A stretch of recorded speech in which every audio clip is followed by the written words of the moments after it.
Dear Ghanaians, our traditional marriage is not an engagement. This particular type of our traditional marriage is not an engagement. Stop calling it an engagement. You are disrespecting our culture. And it is surprising that our parents, our aunties, our uncles, the elders in our communities, our grandparents, you have failed. You have failed to be the custodians of our culture. Most of you, the older generation, did not get married using the European way or the white wedding. You got married through our cultural norm.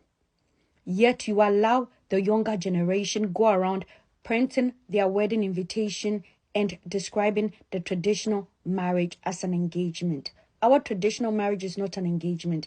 It is a marriage that is recognized within the Constitution of Ghana as customary marriage. The so-called white wedding that most of you young people are enthused and so into is a European culture. It is not a Christian marriage. There is nothing like a Christian marriage. It is European culture. That is the way Europeans get married. So the white wedding is Europeans' traditional marriage. It has nothing to do with Christianity.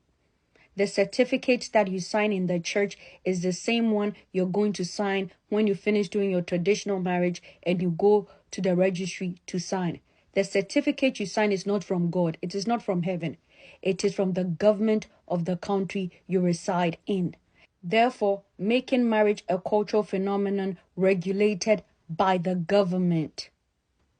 There is nothing like a Christian marriage. Oh, Dr. Zita, I'm a Christian, so I'm going to do a Christian marriage. There's nothing like that. Your Bible says where 2 or 3 are gathered, God is there.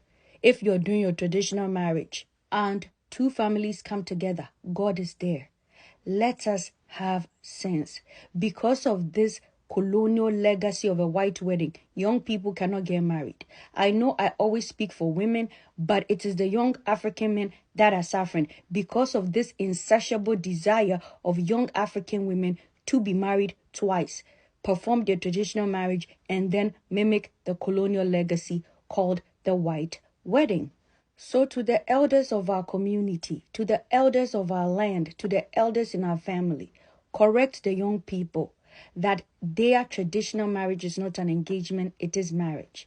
Some of our parents did not have any white wedding and they were married for 50 years and they raised some of us. So please, dear Africans, especially African women, be content. Do not get me wrong. If you have money and you want to splurge on a party and mimic another person's culture and wear a white gown and have a white wedding, that is fine. But most of you do not have the resources and you put the young men under pressure just because you do not consider your traditional marriage to be marriage. You consider it to be an engagement. Therefore, you need that white wedding to feel like, yes, you are now married. I hope the custodians of our culture, the elders in our community, our parents, our grandparents will do better to educate the young ones to understand that marriage is the processes recognized by your society for such purpose. My name is Dr. Zita. I am a sociologist. I'm originally from Ghana. Dear Ghanaians, your traditional marriage is not an engagement. It is marriage. So the next time I see you Ghanaian young women posting, yeah, come with me to my engagement, I'm going to call you out. I usually don't like posting on other people's pages and calling them out because I like to stay out of trouble, but I'll start calling you out and correcting you that it is not an engagement. That is a traditional wedding. That was the way our female ancestors got married, and we need to respect it. If you're not following, guess what? Hit the follow button.